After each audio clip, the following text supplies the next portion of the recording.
Greetings, everyone.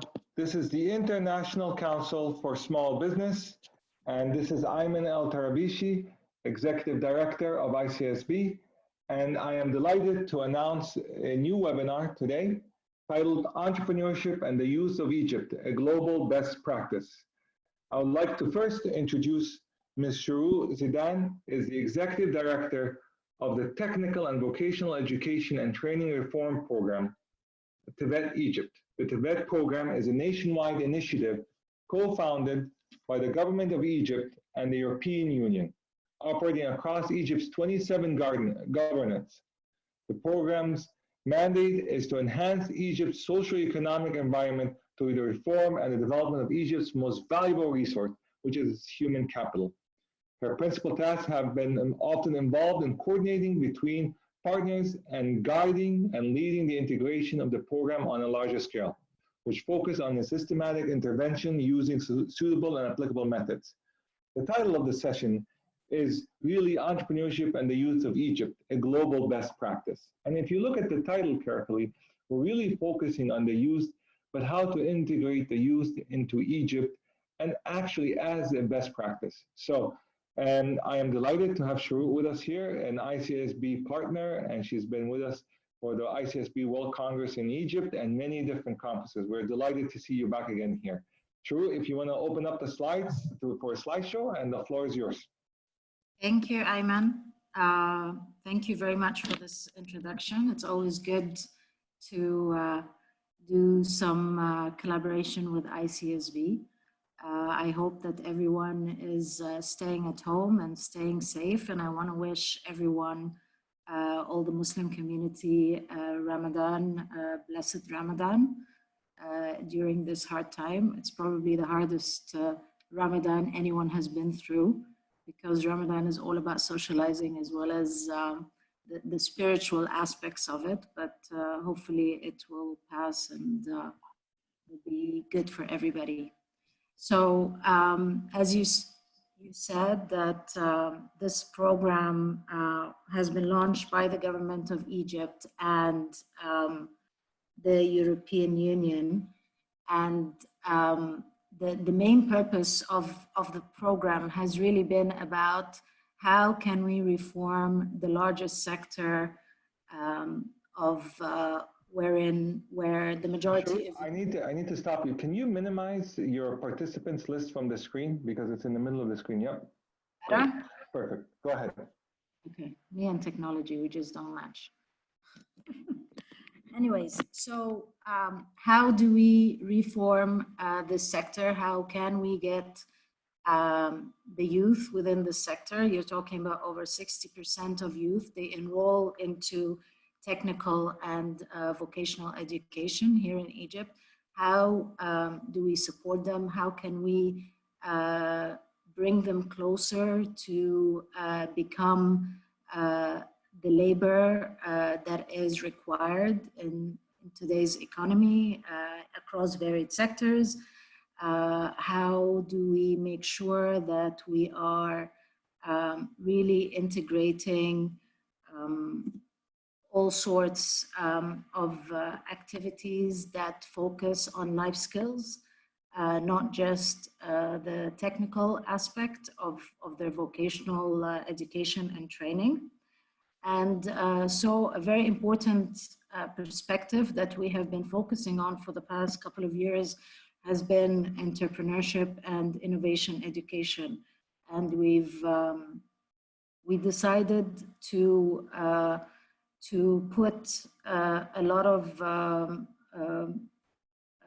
effort into the sectors, the key economic development sectors that we felt, or that research and the government believed to be key sectors, or they are sectors of importance, and that these are the sectors that will not only be able to absorb a majority of youth, but also will be able to absorb young entrepreneurs or owners of micro and small businesses.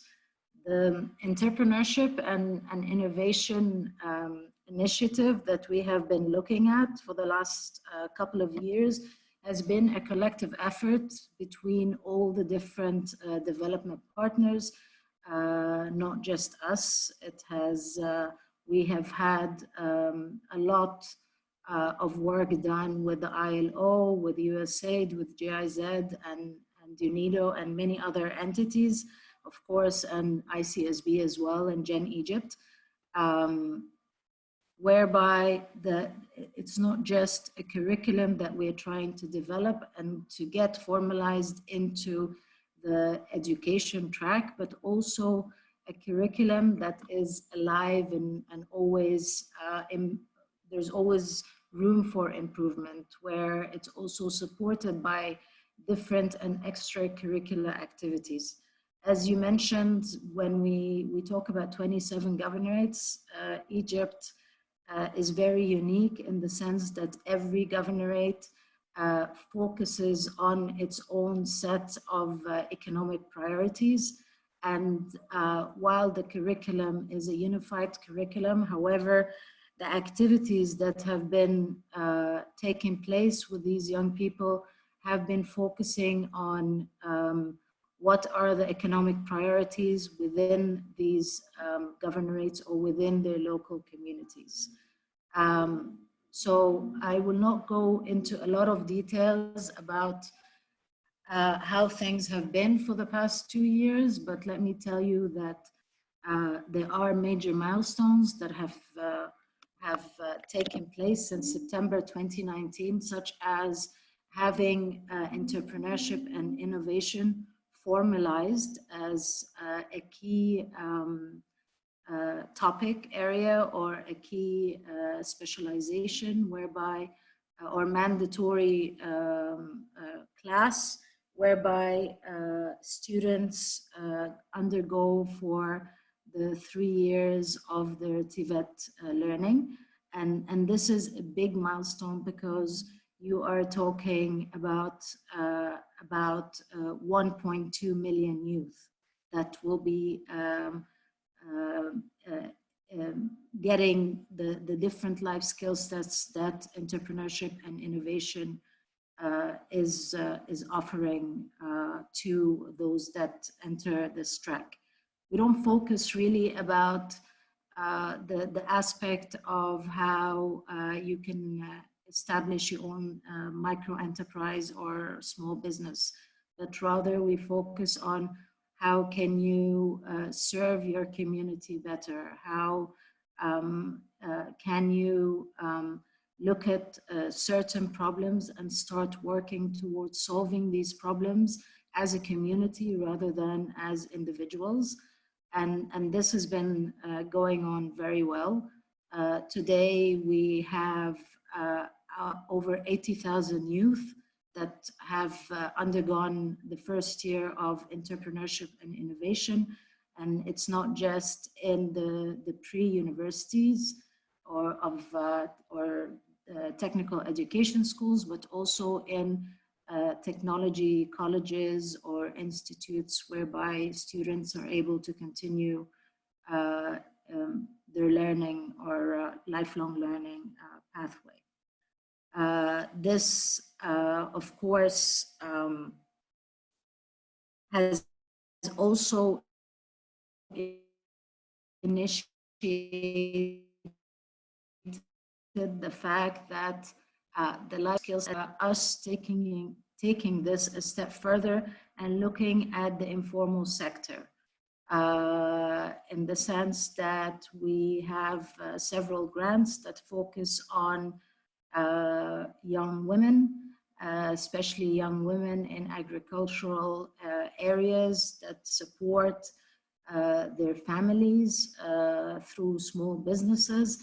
And these young women have, we've also integrated those different skill sets into how can they improve their value chain, how can they improve their products, agribusiness products, of course, how can they build a strong partnership or a strong community linkages whereby everyone benefits from these small businesses not just having a healthy lifestyle, but also being comfortable in terms of provision to their families, and being less reliable on jobs that may not be as stable as one would require in these kinds of communities. Of course, with the pandemic that has taken everybody by storm, we've been able to see all these amazing opportunities that are coming to light with regards to how the youth are starting to make use of all these skill sets that that they have acquired.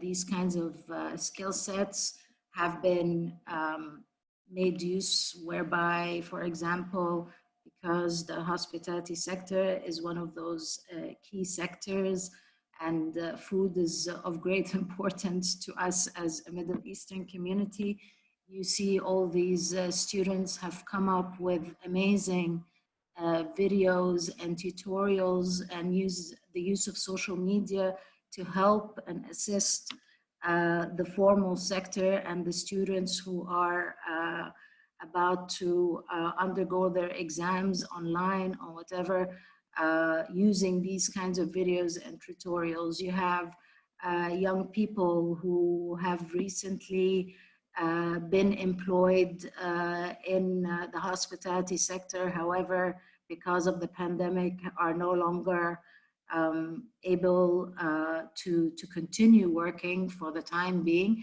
yet they have gone and donated their time and created groups and communities to serve not just those that are in need of daily meals, but also to serve the local hospitals in their areas and see how they can help free of charge. So all of these, all of this transformation that is taking place and taking place from a segment of society that has long been forgotten, a segment of society that they themselves have not been able to feel like they are of importance. This transformation has been amazing thus far. Sure, thank you very much. The slides were just amazing. I was looking at the slides and they were just absolutely amazing here with all the nice pictures here. But I have you now here for an hour, well, maybe another 30 minutes here. And every time you and I met at conferences or events, it was always, I'm running to meetings or you're running into a panel session or a parallel session. But now I have you for half an hour uninterrupted, and I have a list of questions for you here. So in your own words, explain to us in very simple words, what is TVET in your own words? How do you see TVET in your own words?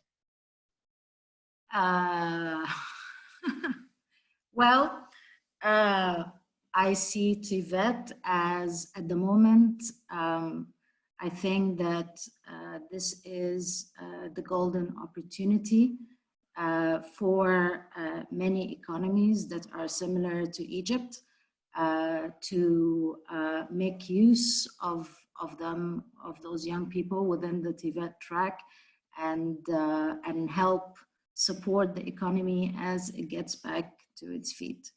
TVET for many is really not, has not been something that is well understood today. No, it is the core and foundation of a lot of businesses, especially businesses that deal in certain sectors, because of their hands-on skills and technical skills that they are able to offer. And this is, I think, something that's very important, that we need to start integrating these kinds of skills with other young entrepreneurs to see how they can I don't want to say, and focusing more at the local level, at community levels, to start bringing the economy back on track. So I go to Egypt once or twice a year for conferences and events, and this is not just from Egypt, but let's talk about many different countries around the world. You have the young people that take the track of going to a university or college. Those are the ones that are going to go into university, get a degree, graduate, and go find a job. But then there's the other group of people that are not interested in universities or colleges. They are interested maybe in community colleges, or actually go to work for many reasons right away at a younger age. And society has given them a bad rap, or not given them a fair shake on opportunities. They're saying, well, if you don't get a degree, you really are limited in life and what you do. But you know the world is changing, or has changed because of this.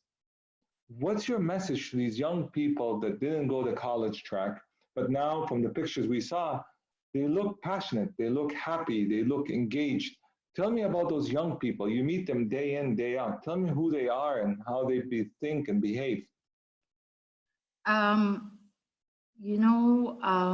few years ago, many people, like I said, believe that going into the TVET onto the TVET track was belonged to a certain social status or economical status. I don't think that this is the case anymore. Through the few years and through a lot of awareness and a lot of diversity in the different conferences and the different activities that are taking place, they're starting to realize and see the different role models that exist out there, and they are people that have graduated from the TVET track without the need for any college degrees. Many countries have come to the realization that you do not need a college degree to become an active member of society, and this realization is coming to light now here in Egypt as well, especially with a lot of push from the government, where they are starting to establish vocational training centers for youth that may have graduated with college degrees, but they still remain to be jobless. So taking the TVET track has become an assurance that you are not going to be jobless. You are the most likely person, individual, to get a job and get a job quickly, because industries are very much in need of that, irrespective of the type of industry, because you have TVET programs that focus in all the sectors, and including sectors or occupations that are going to be of relevance in the future with the digitalization and fourth industrial revolution and so on and so forth. So we still have to have a lot more awareness of these different occupations that TVET is offering, but those that have entered the system and are about to graduate have realized their importance. As I mentioned, they are not suffering as much as those that have graduated from universities, and they have been a great support and great spokespeople for themselves and for their societies and for the sector as well, because they're always looking to improve. And this is usually the case when you're coming from impoverished backgrounds, and it's not really about the money or the social status, but rather because you just chose to be different.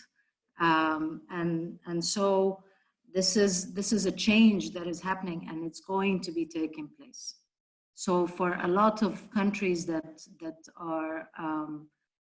rely heavily on industry, this is the one way of making sure that industry is a success. You know, you say this, and I'm looking at the pictures, and it seems that Tibet has professionalized this group of young people. They've created their professional track, the organization. And I'm looking at the pictures here. This is not something that's done randomly. This is well thought out programs with a beginning, with a middle, with an end, with clear deliverables, with clear professionalism in how to deliver, to train, to execute, and to evaluate.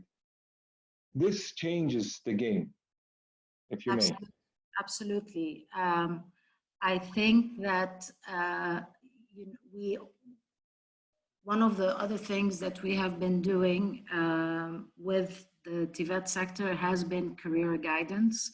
And so career guidance and entrepreneurship and innovation education, I think, are one of the key interventions that this program has successfully sustained with the different government counterparts, and this is something that's very important.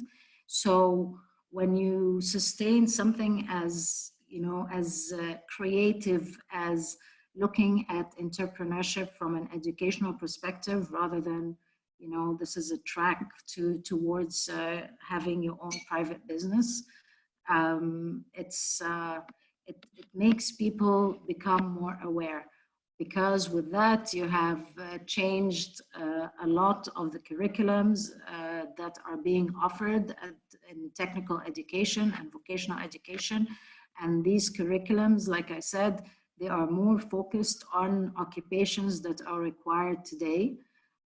These curriculums are being designed by the government in partnership with the private sector.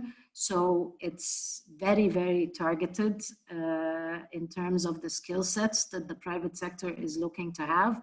So they are pretty much ensuring a job the moment they leave the system. So we focus a lot on making sure that these young people take the track that they are passionate about within the sector. They take and they take it further with all the different activities that are being developed and implemented by not just development partners, but also civil society and the private sector. And this is very much appreciated during this time. I'm going to ask you difficult questions now, okay? Get ready, okay? Because I'm telling you, I have my fork and my knife, and I am ready for difficult questions. We here and at the universities, we keep teaching our students, you need to have an entrepreneurial mindset. It sounds fantastic. It sounds great, an entrepreneurial mindset. Are you in the business of teaching these young Tibet scholars, young people, a mindset, or are you teaching them entrepreneurship as a career? I know they're similar, but they're different. Well, we are teaching them a mindset, or we are reformatting their mindset. That's a better word. How are we reformatting this mindset? First of all, you are, as you just mentioned, you teach entrepreneurship at university level. Here in Egypt, I don't know if there are other countries that are similar and unique to the reform that is taking place here in Egypt.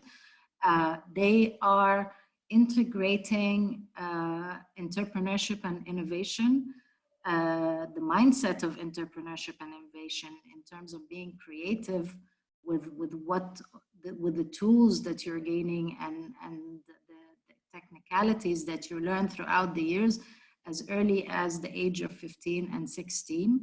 I know for a fact that there are also pilots that are taking place for even prep and as young as primary school kids. That is happening by initiatives that are happening by the government. So you really are looking at things from a different perspective. As you mentioned, one of the things you always talk about is the youth bulge, and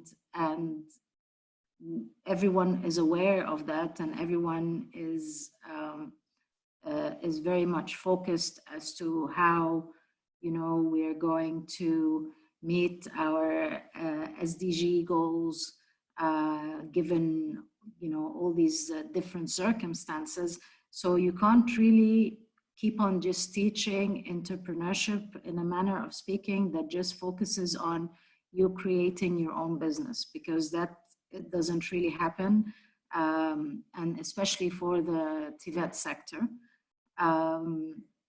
So you want to look further into, first, let's focus on all the issues that are existing out there, and they need quick and creative solutions.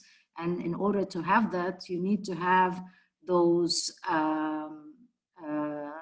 you need to have this youth bulge, you know, working together to solving this. The government alone and development partners alone are not going to be able to meet SDG development goals by themselves. They need these young creative minds, and they need young creative minds that are in sectors that have not been tapped into in the past. So I want to continue these discussions, and we're going to, again, this is now the difficult track of questions here. But with success like TVET Egypt that has been seen, I've seen it in Egypt, I've seen it in different events here, comes a lot of scrutiny, comes a lot of people saying you're too successful or you're too good to be successful because your students are doing much more better than other students there.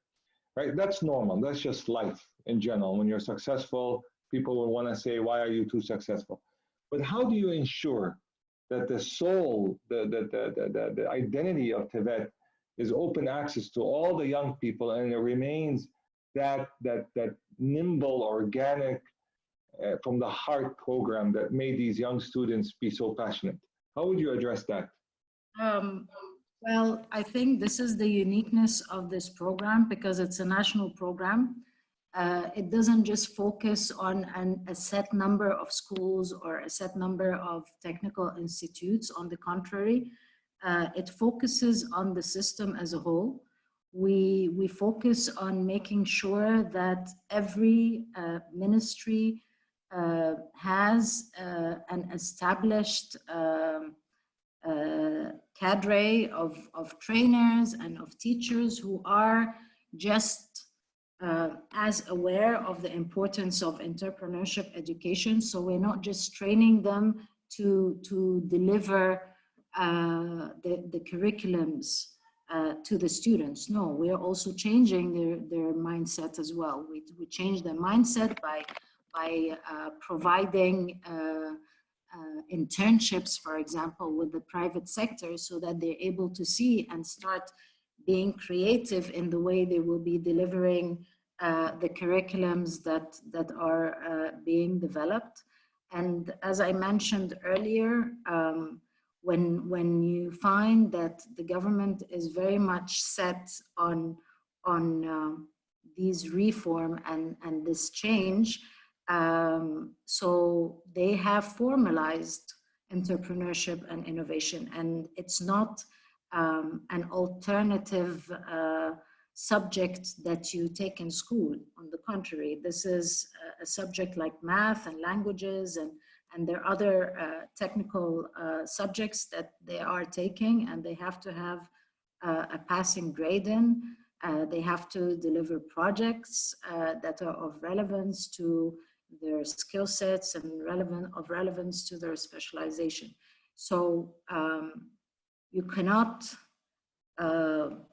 do something without having the government convinced that this is the future and this is the way forward, without having the necessary support, not just at the national level, but also at the school level, and all the way to the teacher level, and even the communities and the parents. Without that, nothing is really sustained. And maybe this is the difference between entrepreneurship and innovation education that is currently being provided here in Egypt to all these younger generation in comparison to students that are in universities and they are choosing to study entrepreneurship as one of the electives, or it's one of the majors that they want to take on. With success means that a lot of people will come and want to replicate the model. For instance, Australia, there was a request from Australia from one of our ICSB board members to replicate. Can this program be replicated? What are some of the essential elements for a program like this to be replicated? Of course, it can be replicated. I think the most important element for replication is that you look at how you need to alter the model to be suitable to what exists in the country itself and what is being offered in that country. Replication, just taking copy and paste, has never really worked and has never been successful in any kind of development field. You need to be able to address the different psychological and behavioral issues that exist within this particular segment. Every country is different than the other. In Australia, Tibet may be looked at something that is normal, and most of society looks, is gearing towards that. Like this is actually the case in Germany. In other countries like Egypt, this has not been the case in the past. Hopefully, in the future, we will start turning towards that. In Germany, I'm giving a practice from Germany. In Germany, they have something called, they have colleges, students go to colleges or universities, or they can declare ahead of time that they're not interested in going into a college or university, but they want to go into an apprenticeship. An apprenticeship means it's a skill set that they can do, and there's many different types of apprenticeships. I'll give you examples. They can be from mechanics, car mechanics, to actually accountants, bookkeepers, right? The way I see, the way I see Tibet, is it not an apprenticeship called Tibet? Because in Germany, apprenticeship is as equally respected or the same level. It's just you choose your adventure. You want to go to the academic side, go this way. You want to go in the apprenticeship side, go this way. Doesn't Tibet seem that it's the same thing, but we call it Tibet, but it might be just apprenticeship reimagined for Egypt? Definitely dual education is one of the tracks that the Tibet sector is looking into, but there are several factors that one needs to take into consideration. For example, is the private sector ready to support this kind of system? Do we have enough private sector entities that can take on this number of youth entering the system? Like I said, you're talking about an average of 1.2 million a year entering the Tibet system, and about 700,000 graduating. So maybe in a few years, this is going to be the general pathway. But I do know that even within the dual system and within this type of education, entrepreneurship and innovation education is also going to be taking place as one of the key subject areas that the students will be undergoing. And it may be that they're probably going to be a lot more luckier in the sense that they are getting the hands-on experience with the private sector in the occupations that they have chosen to take at a much earlier stage than those that have to wait till they graduate. So one of the interventions, or one of the activities that we have been trying to do as well, is that we try to provide internships to the young people, and we focus a lot on internships that are being provided at local industries, and we try to invite the private sector to, you know, shed light on the opportunities that might exist for these young people if, for example, they choose to become young entrepreneurs, for example. I want to focus a little bit about the young women in Tibet, right? What have you seen or noticed about them entering the program and the likelihood of them moving on to other careers in the program itself? Has there been any focus on this to see the dynamics of this across all governorates? Of course, we do focus on that, and we focus on that a lot. We definitely support young women who are interested in sectors that are of male domination, and we encourage them to you know, to continue and look at ways that would make them outshine or make them prove the point that they're capable of doing the job better. Not that I'm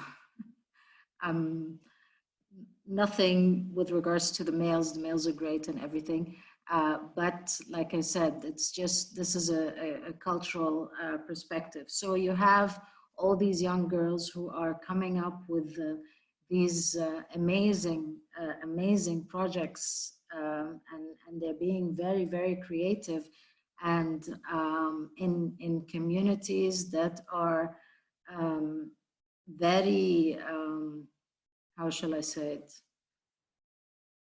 very closed, or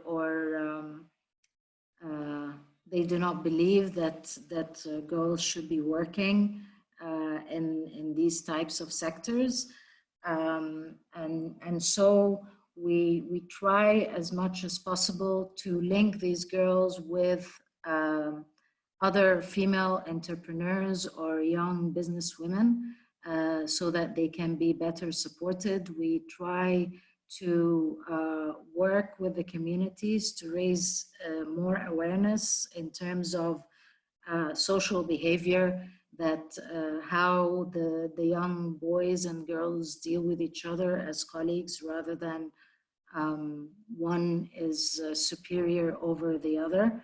And so far it has been working, and it has been very successful, particularly in some of the key sectors or key economic sectors, such as the tourism sector, for example. Now, with the coronavirus and the pandemic happening, we've seen in different economies, there's a lot of unemployment coming.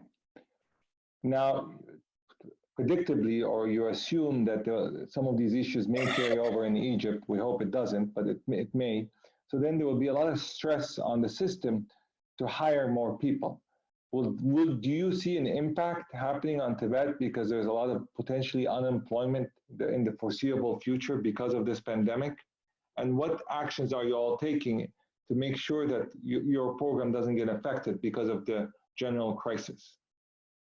So what we have been doing is that we have been providing a lot of support to the different government entities to transfer into blended learning, so we can continue to provide the necessary technical support for these young people.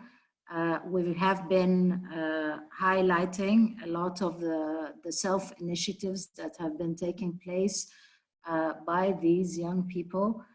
We are, of course, everyone is aware that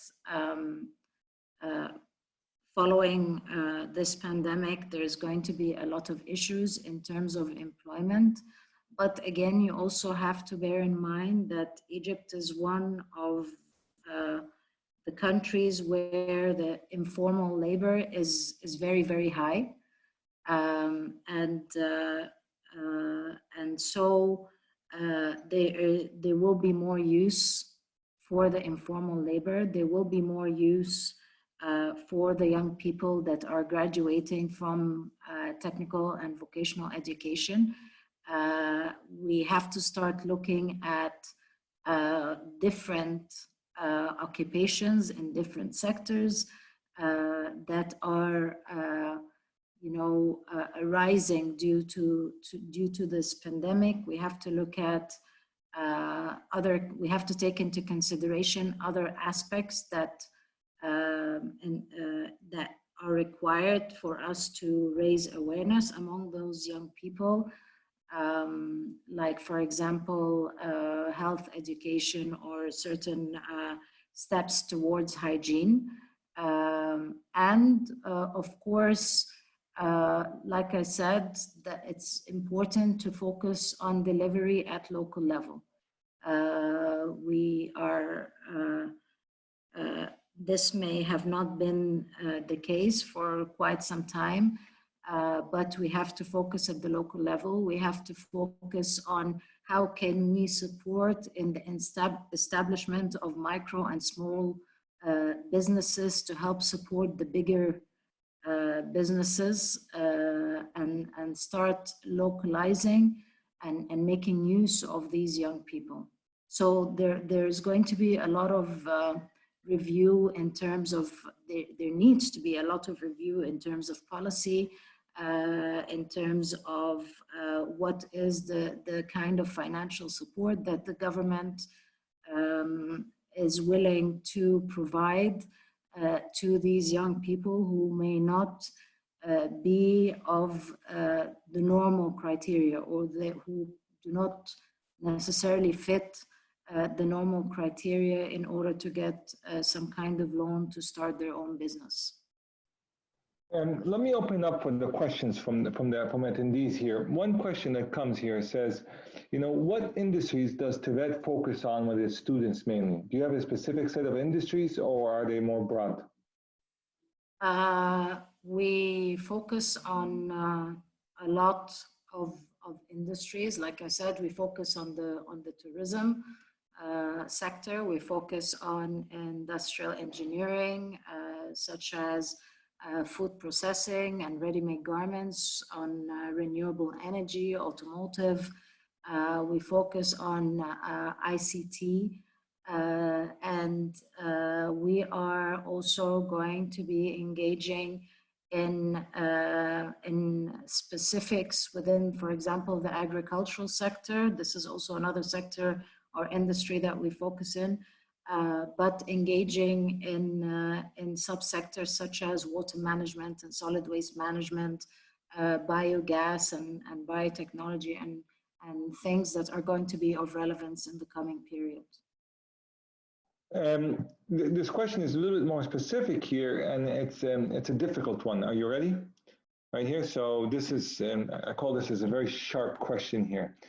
They say, or as alluded here, is there's a social perception that is facing TVET, is that the students, about the students themselves, right? How do you enforce a positive image of TVET students, both internally and globally? And is this the case? Wow. Okay, so like I said, that the entrepreneurship and innovation education focuses on a number of skill sets. And one of these skill sets is, rebuilding the confidence of these young people, showing them,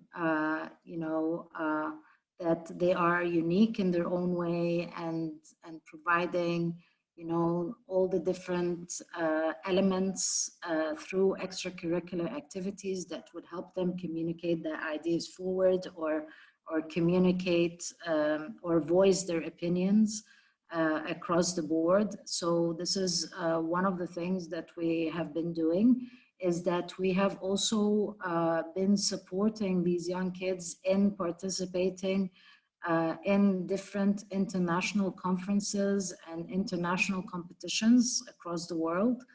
And I have to say, they have done their country proud in all these different competitions that they have been participating in. Also, they, in the different initiatives that they have been taking on their own without the support of the program, it has really shown what they are capable of, what are their capabilities, how committed they are towards the different skill sets that they have selected or chosen as a career path. So they speak for themselves. They're able to showcase their talents in many different ways.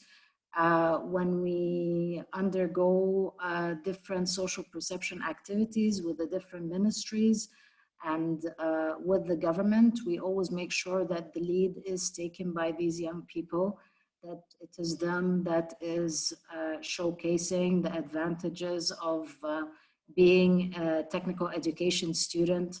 They are the ones that are, as you may put it, the stars of any event that takes place, including the visuals that you have been seeing. This is used. These are real life students, and it's used everywhere. So the best way to changing social perception is really having them talk about themselves rather than us talking about them. The question comes here, it's about Middle East startups having a big challenge facing companies, heavy competition, right? How would you help address this issue with heavy competition from established companies and TVET and the young people? Okay. Well, one of the important things that I think we need to look at or look into in the coming period is that rather than seeing things as a competition, we need to look at ways of complementing the existing startups.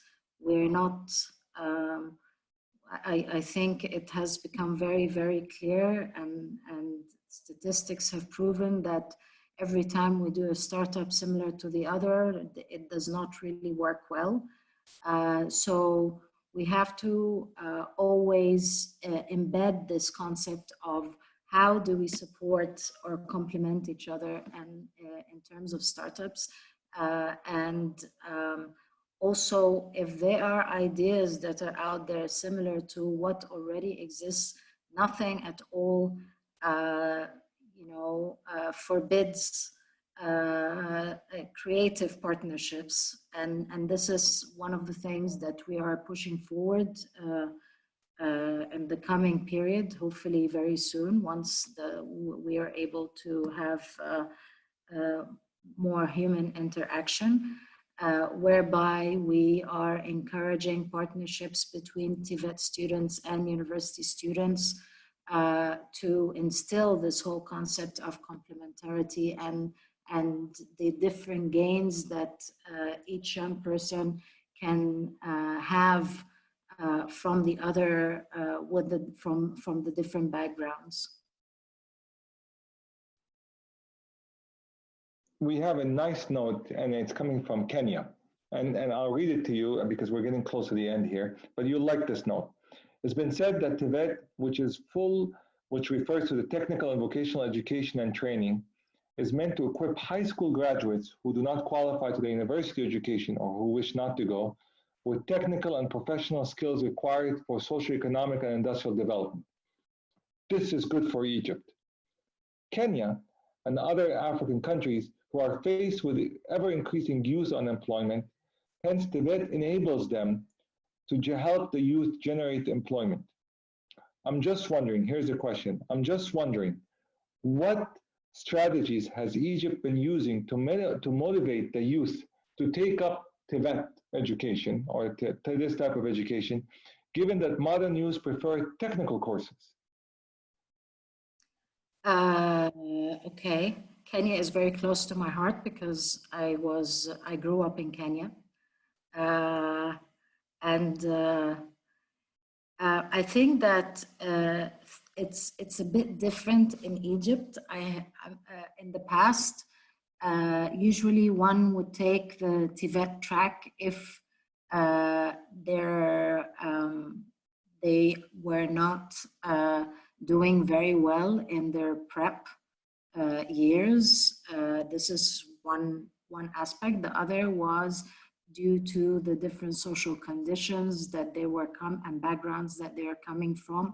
TVET was the fastest way for these young people to gain jobs. Today, this is different. Part of the reform strategy that is taking place within by the government is that they are introducing the concepts, or the plan is to introduce the very concepts of TVET as early as primary school, so that the young kids and these young people have a better awareness and understanding of the importance of technical and vocational education. They have a better perspective in terms of what are the choices that they want to make when it's time to make these choices. And I think this is a very good strategy, and many countries should start looking at that because not everyone, there are many talented people with different skill sets that may not necessarily meet higher education requirements or university requirements, but they would work and fit very well if they take the other pathway of VET. And it's always important to focus on sectors also that are of importance to the country. I think also one of the most important strategies that have been recently launched is looking at Africa as one continent and how each country would be able to complement each other by just looking at the key sectors of relevance or economic development relevance to each of these countries. So while TVET in Kenya may be a path that is taken a little later on, at a later stage of a young person's life, for Egypt, it's a bit different. It's taken at an earlier stage, and now being able to integrate the main concepts of TVET and to change the mindset of what TVET is really all about at an even younger age is hopefully going to be key to all these different changes that are taking place or that are happening. And what I want to do is, last year with the World Congress in Egypt, TVET was a big sponsor or partner of ICSB World Congress. So we were very delighted with this. So we currently have the president of ICSB, which was the conference chair and the incoming president, on this webinar, and he wanted to personally thank you for all your effort and hard work. Mr. Ahmed Osman, are you there? Hello, Ayman, how are you? Very well. Okay, so you've been listening to the whole webinar and me asking all these very difficult questions here. So I think I'll give you the floor to ask more difficult questions or praise her. It's up to you. I'll avoid that. You've already asked a lot of difficult questions, Ayman. First of all, I want to thank Shoroke and TVET Egypt for being excellent partners to ICSB throughout last year, the World Congress in Cairo. They were our strategic partner, or our main sponsor, if I may call it. Shoroke has led TVET Egypt in the last 2 years to become a very, very positive project within the Egyptian education ecosystem, as well as the entrepreneurship ecosystem. She's changed a lot of things in her project.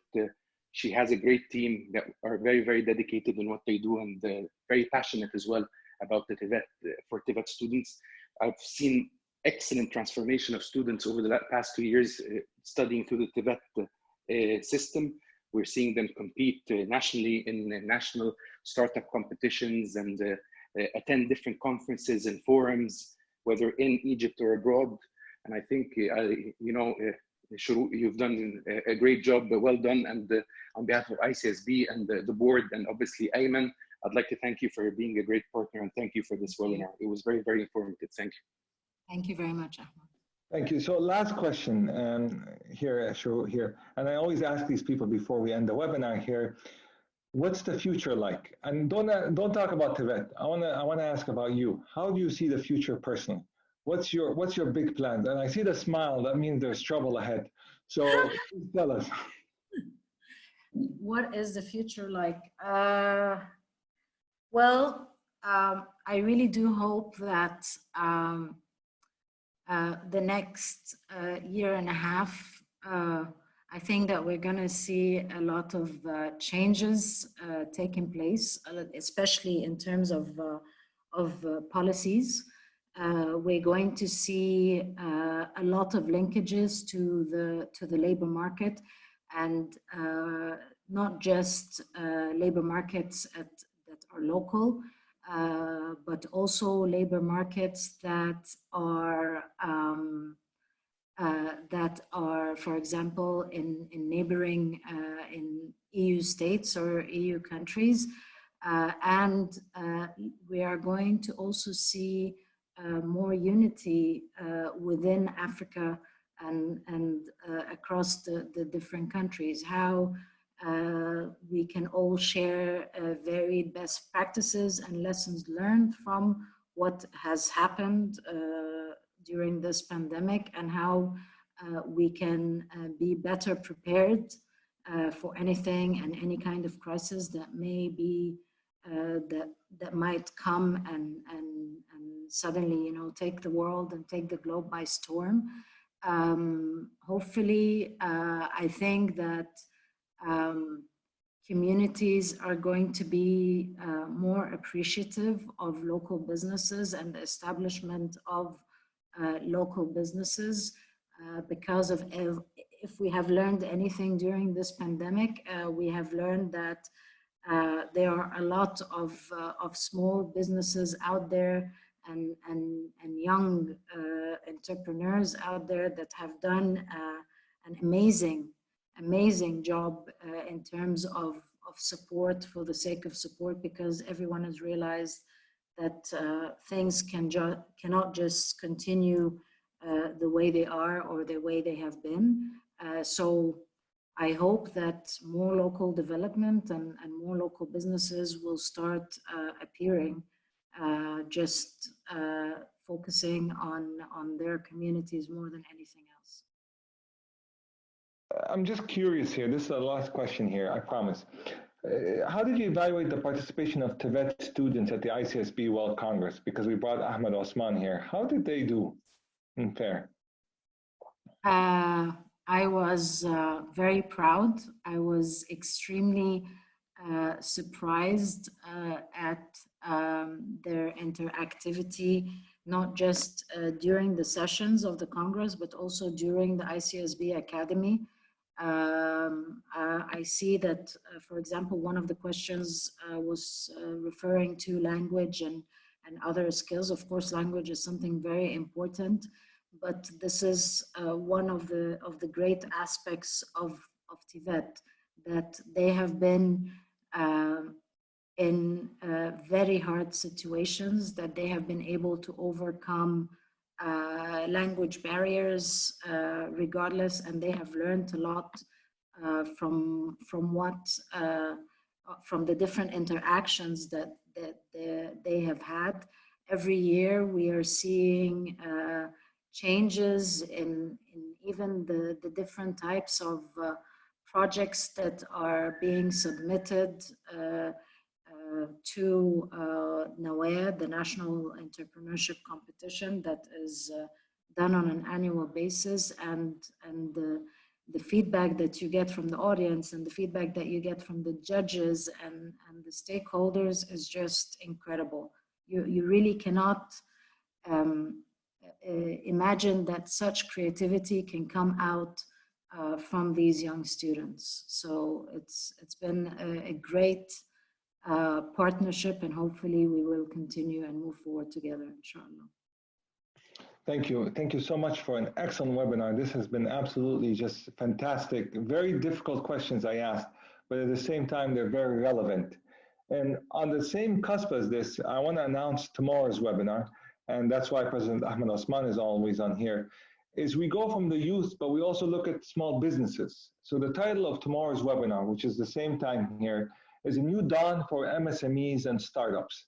So you can see how this was designed to talk about the youth of Egypt, but as well the youth of Africa and the world, and focusing in Africa predominantly because it makes sense. That's the fastest growing continent in terms of youth and middle class. But there's also a new dawn for Egypt, and that's what's exciting here for SMEs and for the startups here. So tomorrow, Ahmed Osman will talk about this. So we look forward to seeing you tomorrow as well, same time with ICSB. I want to thank you for joining us. I want to thank all the attendees here for coming. Have a wonderful rest of the day, evening or morning. Thank you, and stay safe, everybody. Bye, Shoroke. Thank you very much. Thank you. Bye-bye.